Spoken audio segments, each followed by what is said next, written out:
গরিব হওয়ার পরেও না শুকরিয়া করিও না, কৃতজ্ঞ হয়ে যাও না।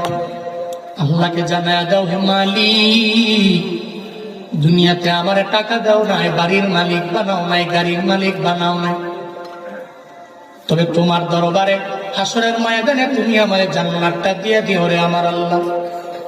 মনে রাখবারে গরিবেরা, হাসরের ময়দানে দুনিয়ার গরিবদের মাঝে দুইটা দল হয়ে যাবে। যেই ধনী নামাজ পড়লো, গরিব নামাজ পড়লো, দুইটা দল হবে। এই দুইটা দলেরই আল্লাহ মায়া কইরা জান্নাতের মধ্যে ঢুকায়া দিবে।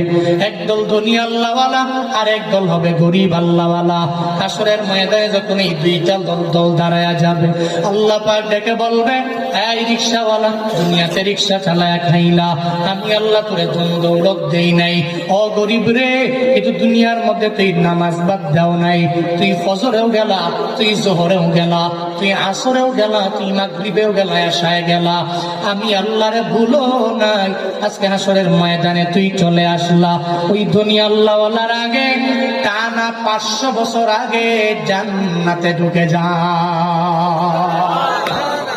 500 বছর, 500 বছর আগে রবে জান্নাতে ঢুকে যাও। ও মধ্যভাগের গরিব, চিন্তা নাই, আল্লাহ গরিব বানাইছে হাসরের ময়দানে। ধনীর 500 বছর আগে রবে জান্নাতের মধ্যে যাওয়া যাবে রে বাবা। চিন্তা করিও না, টেনশন করার প্রয়োজন নেই।